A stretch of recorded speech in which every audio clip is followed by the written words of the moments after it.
2013ರಲ್ಲಿ ಸಿದ್ದರಾಮಯ್ಯ ಸಾಹೇಬರು ಮೊದಲನೇ ಸಾರಿ ಮುಖ್ಯಮಂತ್ರಿ ಆದ ಸಂದರ್ಭದಲ್ಲಿ ಕೇಂದ್ರ ಸರ್ಕಾರದ ರೂರಲ್ ಡೆವಲಪ್ಮೆಂಟ್ ಮತ್ತು ಪಂಚಾಯತ್ ರಾಜ್ ಇಲಾಖೆ SECC ಡೇಟಾವನ್ನು ಕಲೆಕ್ಟ್ ಮಾಡಿ ಅಂತೇಳಿ ಹೇಳಿದರು. ಅಂದರೆ ಸೋಷಿಯೋ ಎಕನಾಮಿಕ್ ಕ್ಯಾಸ್ಟ್ ಸೆನ್ಸಸ್ ಅಂತೇಳಿ ಹೇಳಿಬಿಟ್ಟು, ಯಾಕಂದರೆ 2011ನಲ್ಲಿ ಜನಗಣತಿ ಆಯಿತು. ತದನಂತರವಾಗಿ ಗ್ರಾಮಾಂತರ ಭಾಗದಲ್ಲಿ ಯಾರಿಗೆ ಕಚ್ಚಾ ಮನೆ ಇಲ್ಲ, ಪಕ್ಕಾ ಮನೆ ಎಷ್ಟು ಜನಕ್ಕಿದೆ, ಅರ್ನಿಂಗ್ ಮೆಂಬರ್ಸ್ ಎಷ್ಟು ಜನ ಇದ್ದಾರೆ, ಯಾರ ಮನೇಲಿ ಹ್ಯಾಂಡಿಕ್ಯಾಪ್ಸ್ ಇದ್ದಾರೆ, ಯಾರು ಸಾಮಾಜಿಕವಾಗಿ ಆರ್ಥಿಕವಾಗಿ ಹಿಂದುಳಿದಿದ್ದಾರೆ, ಇದನ್ನೆಲ್ಲದನ್ನು ಕೂಡ ನೀವು ಸರ್ವೆ ಮಾಡಿ ರಿಪೋರ್ಟ್ ಕೊಡಿ ಅಂದರು. ಅದನ್ನು ಸಿದ್ದರಾಮಯ್ಯನವರು ಅದಕ್ಕೆ ಜಾತಿ ಗಣತಿ ಅಂತ ಹೆಸರು ಕೊಟ್ಬಿಟ್ಟು 150 ಕೋಟಿನ ವ್ಯಯನ ಮಾಡಿ ಒಂದು ಕಾಟಾಚಾರದ ರಿಪೋರ್ಟ್ ಬಂತು. ಎಲ್ಲೂ ಕೂಡ ಮನೆಗಳಿಗೆ ಹೋಗಲಿಲ್ಲ, ಎಲ್ಲೋ ಒಂದು ರೀತಿ ಸ್ಯಾಂಪಲ್ ಸರ್ವೆ ಥರ ಒಂದು ರಿಪೋರ್ಟ್ ಮಾಡಿರು. ಅದನ್ನು ಇತ್ತೀಚೆಗೆ ರಿಲೀಸ್ ಮಾಡಿದಾಗ ನಮ್ಮ ಭಾರತೀಯ ಜನತಾ ಪಕ್ಷ, JDS ಹಾಗೂ ಇದ್ರ ಬಗ್ಗೆ ಅರಿವಿರುವಂಥ, ತಿಳುವಳಿಕೆ ಇರುವಂಥ ಪ್ರತಿಯೊಬ್ಬರು ಕೂಡ ಇದು ಅವೈಜ್ಞಾನಿಕವಾಗಿದೆ, ಇದು ಸೂಕ್ತ ಅಂಕಿಅಂಶಗಳನ್ನು ಕೊಡ್ತಾ ಇಲ್ಲ, ಆಳುವ ಸರ್ಕಾರದ ಮೂಗಿನೇರೋಕ್ಕೆ ಕೊಡ್ತಾ ಇರುವಂಥ ರಿಪೋರ್ಟ್ ಅಂತ ಘಂಟಾಘೋಷವಾಗಿ ಹೇಳಿದ್ರು ಕೂಡ ಮೇಲ್ಜಾತಿಯವರೆಲ್ಲ ಇದನ್ನು ದಾರಿ ತಪ್ಸಕ್ಕೆ ನೋಡ್ತಾ ಇದ್ದಾರೆ, ಮೇಲ್ಜಾತಿಯವರಿಗೆ ಹೊಟ್ಟೆ ಉರಿ, ಅದಕ್ಕೋಸ್ಕರವಾಗಿ ಈ ರೀತಿ ಮಾತಾಡ್ತಿದ್ದಾರೆ ಅಂತ ಸಿದ್ದರಾಮಯ್ಯನವರು ಓತಪ್ರೋತವಾಗಿ ಹೇಳ್ತಾನೆ ಇದ್ದರು.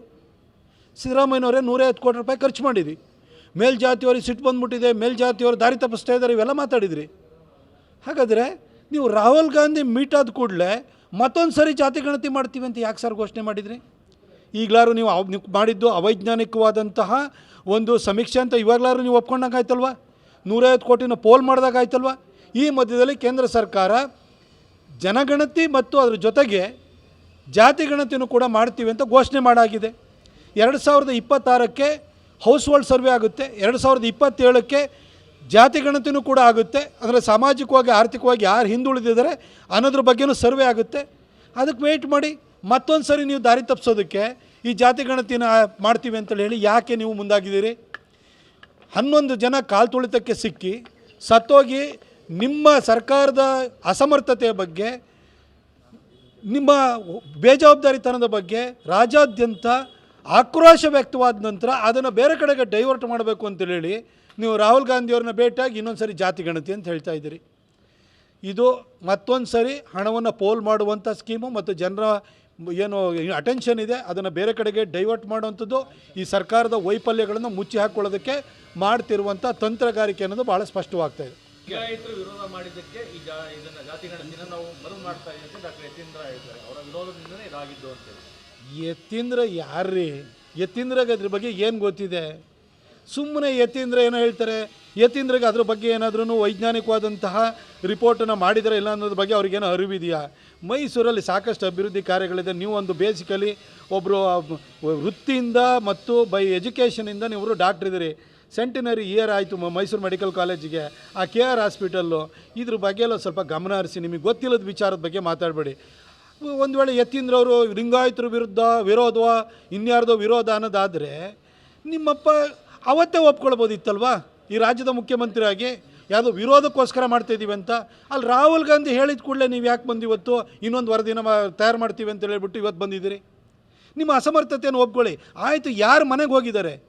ಆಮೇಲೆ ಸೋಷಿಯೋ ಎಕನಾಮಿಕ್ ಕ್ಯಾಸ್ಟ್ ಸೆನ್ಸಸ್ ಅನ್ನೋದ್ರ ಬಗ್ಗೆ ಯತೀಂದ್ರವ್ರಿಗೆ ಸ್ವಲ್ಪ ತಿಳ್ಕೊಳ್ಳಿ. ಅದು ಸೋಷಿಯೋ ಎಕನಾಮಿಕ್ ಕ್ಯಾಸ್ಟ್ ಸೆನ್ಸಸ್ ಅಂತ ಸಾಮಾಜಿಕವಾಗಿ ಆರ್ಥಿಕವಾಗಿ ಗ್ರಾಮಾಂತರ ಭಾಗಗಳಲ್ಲಿ ಯಾರು ಹಿಂದುಳಿದಿದ್ದಾರೆ ಅವರನ್ನು ಸರ್ವೆ ಮಾಡಬೇಕಾಗಿರೋದು. ಅದಕ್ಕೆ ಪ್ಯಾರಾಮೀಟ್ರನ್ನ ಸೆಟ್ ಮಾಡಿದ್ದಾರೆ.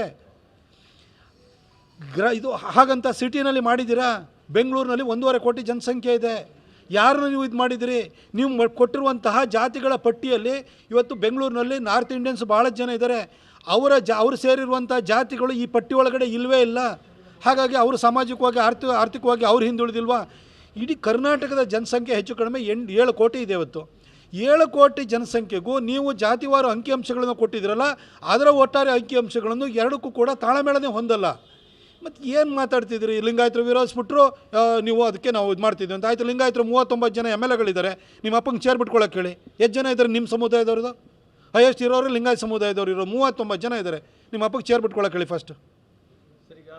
ಕೇಂದ್ರ ಈಗಾಗಲೇ 34 ಲಕ್ಷ ಜನರನ್ನು ನಿಯೋಜಿಸಿದೆ, ಡಿಜಿಟಲ್ ಆಗಿ ಮತ್ತು ಅತ್ಯಾಧುನಿಕ ತಂತ್ರಜ್ಞಾನದಲ್ಲಿ ಮಾಡ್ತಾರೆ. 90 ಡೇಸ್ ಇವರು ಟೈಮ್ ಕೊಟ್ಟಿದ್ದಾರೆ. ಇದು ಮಾಡೋಕ್ಕಾಗುತ್ತಾ ಅಂತ ಪ್ರಾಕ್ಟಿಕಲಿ? ಅಲ್ಲ, ಇವತ್ತು ನೋಡಿ, ಸೆನ್ಸಸ್ ಮಾಡಬೇಕಾದ್ರೆ ಯಾವ ಸ್ಟಾಫನ್ನು ಬಳಸ್ತೀರಿ ನೀವು? ಹಿಂದೆ ಏನೋ ಜಾತಿ ಗಣತಿ ಅಲ್ಲ ಜನಗಣತಿ ಇವೆಲ್ಲ ಮಾಡಬೇಕಾದ್ರೆ ಎಲ್ಲ ಡಿಪಾರ್ಟ್ಮೆಂಟವ್ರನ್ನ, ಈವನ್ ಎಜುಕೇಷನ್ ಡಿಪಾರ್ಟ್ಮೆಂಟವ್ರನ್ನ ಪ್ರತಿಯೊಬ್ಬರನ್ನು ಬಳಸ್ತೀರಿ ನೀವು.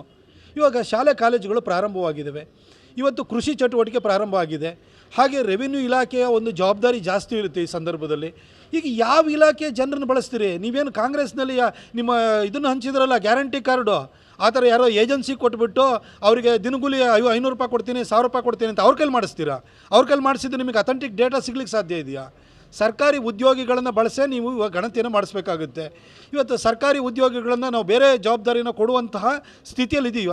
ഇപ്പോൾ ಅದು ಏಪ್ರಿಲು ಮೇ ತಿಂಗಳಲ್ಲಾದರೆ ಆ ಟೈಮಲ್ಲಿ ರಜೆಗಳಿರ್ತವೆ, ಆ ಸಂದರ್ಭದಲ್ಲಿ ನಾವು ಸರ್ಕಾರಿ ಉದ್ಯೋಗಿಗಳನ್ನು ಬಳಸ್ಕೊಳ್ಬೋದು. ಇವತ್ತು ಶಾಲೆಗಳಿಂದ ಹಿಡಿದು ಪ್ರತಿಯೊಂದು ಆಡಳಿತ ಯಂತ್ರವೂ ಕೂಡ ನಡೀತಾ ಇರುವಂಥ ಸಂದರ್ಭದಲ್ಲಿ ನೀವು ಯಾರ ಮುಖಾಂತರವಾಗಿ ಗಣತಿಯನ್ನು ಮಾಡ್ತೀರಿ? ಕೇಂದ್ರ ಸರ್ಕಾರ ಅದಕ್ಕೆ ಹೋದಂಥ ಸೂಕ್ತ ವ್ಯವಸ್ಥೆಯನ್ನು ಮಾಡಿದೆ. ಅವ್ರು ಯಾವುದನ್ನು ಕೂಡ ಹರಿಬಿರಿ ಮಾಡ್ತಾ ಇಲ್ಲ. ಭಾಳ ಸ್ಪಷ್ಟವಾಗಿ ಇತ್ತೀಚೆಗೆ ಬಂದಿರೋ ಮಾಧ್ಯಮಗಳ ವರದಿನೇ ನೋಡಿ, 2026ಕ್ಕೆ ಹೌಸ್ ಹೋಲ್ಡ್ ಸರ್ವೆ ಮಾಡ್ತಾರೆ. ಅದಾದ ನಂತರವಾಗಿ ಹೆಡ್ ಕೌಂಟ್ ಸ್ಟಾರ್ಟ್ ಆಗುವಂಥದ್ದು. ಅದು 2027ಕ್ಕೆ ಆಗುತ್ತೆ ಅನ್ನೋ ಒಂದು ಯೋಚನೆ ಇದೆ. ಅದನ್ನು ಕೇಂದ್ರ ಸರ್ಕಾರ ಮಾಡುತ್ತೆ. ನೀವು ಯಾಕೆ ಇವತ್ತು ಮತ್ತೆ ಇದನ್ನು ಮಾಡ್ತಾಯಿದ್ದೀರಿ? ಈಗಿನ ಇನ್ನು 3 ವರ್ಷದೊಳಗಡೆ ಎಲೆಕ್ಷನ್ ಬರುತ್ತೆ, ಅಷ್ಟರೊಳಗಡೆ ಎಲೆಕ್ಷನ್ ಟೈಮಲ್ಲಿ ಹೊಸ ನಾಟಕ ಮಾಡ್ಬೋದು ಅಂತ ಹೇಳಿ ಇವರೊಂದು ತಂತ್ರಗಾರಿಕೆಯನ್ನು ಮಾಡ್ತಿದ್ರೆ ಹೊರತು ಇದ್ರ ಹಿಂದೆ ಉದ್ದೇಶ ಶುದ್ಧಿ ಇಲ್ಲ. ಸರಿ, ಇರೋ ವರದಿಯನ್ನೇ ಅಲ್ಪ ಸ್ವಲ್ಪ ಬದಲಾವಣೆ ಮಾಡಿ ಪೇಜ್ ಚೇಂಜ್ ಮಾಡಿ ವಾಪಸ್ ಕೊಡ್ತೇವೆ ಅನ್ನೋ ಚರ್ಚೆ ಶುರು ಆಗಿದೆ. ಅದನ್ನು ಆಗುತ್ತಾ ಅಂತ ಸಾಧ್ಯತೆಗಳು ಕಾಣಿಸ್ತಾ ಇದೆಯಾ? ಈಗ ಜನ ಎಲ್ಲ ಅಲರ್ಟ್ ಆಗಿದ್ದಾರೆ. ಮನೆ ಮನೆಗೆ ಬಂದು ಪ್ರತಿ ಮನೆಯಿಂದಲೂ ಕೂಡ ಅವರು ತಲೆಗಳನ್ನು ಲೆಕ್ಕ ಹಾಕಿ, ಅವರ ಜಾತಿಯನ್ನು ಲೆಕ್ಕ ಹಾಕಿ, ಅವರ ಆರ್ಥಿಕ ಸ್ಥಿತಿಗತಿಗಳನ್ನು ಲೆಕ್ಕ ಹಾಕಲಿಲ್ಲ ಅಂತಂದರೆ ಮತ್ತು ಈ ಒಂದು ಅವ್ರು ಕೊಡುವಂಥ ವರದಿ ಬಗ್ಗೆ ಅನುಮಾನಗಳು ವ್ಯಕ್ತವಾಗಿ ಆಗ್ತವೆ ಮತ್ತು ರಾಜ್ಯಾದ್ಯಂತ ಒಂದು ರೀತಿಯಲ್ಲಿ ಒಂಥರ ಗೊಂದಲದ ವಾತಾವರಣ ಸೃಷ್ಟಿಯಾಗುತ್ತೆ. ಹೀಗಿರುವಾಗ ನೀವು ಯಾವುದೋ ಒಂದು ಮತ್ತೆ ತೇಪೆ ಹಾಕುವಂಥ ವರದಿನ ಮಾಡಲಿಕ್ಕೆ ಹೋಗಬೇಡಿ.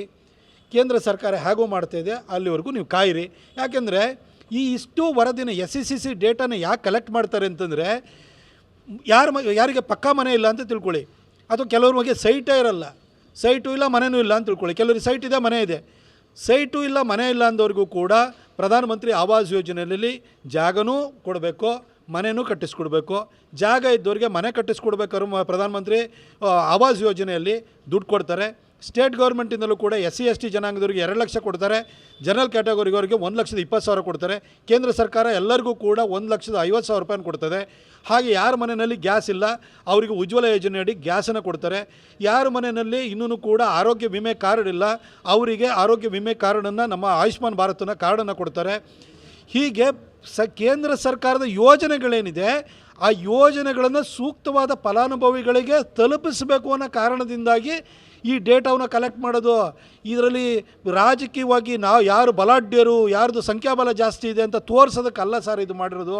ನೀವು ಬರೀ ಸಮಾಜವಾದದ ಬಗ್ಗೆ ಮಾತಾಡ್ತಾನೆ ಇರ್ತೀರಿ ಯಾವಾಗಲೂ ಕೂಡ. ಈ ಒಂದು SECC ಡೇಟಾವನ್ನು ಕಲೆಕ್ಟ್ ಮಾಡುವ ಹಿಂದಿರುವಂತಹ ಉದ್ದೇಶವನ್ನು ದಯವಿಟ್ಟು ಅರ್ಥ ಮಾಡ್ಕೊಳ್ಳಿ. ಅದು ಕೇಂದ್ರ ಸರ್ಕಾರ ಮಾಡುತ್ತೆ. ಮತ್ತು ಇಷ್ಟೂ ಕೂಡ ಅಫಿರ್ಮೇಟಿವ್ ಆ್ಯಕ್ಷನ್ಸ್ ಅಥವಾ ಸಶಕ್ತೀಕರಣ ಯೋಜನೆಗಳೇನಿದೆ ಅದನ್ನು ಕೇಂದ್ರ ಸರ್ಕಾರನೇ ಮಾಡುತ್ತೆ. ದಯವಿಟ್ಟು ಅದಕ್ಕೆ ಸಹಕಾರವನ್ನು ಕೊಡಿ.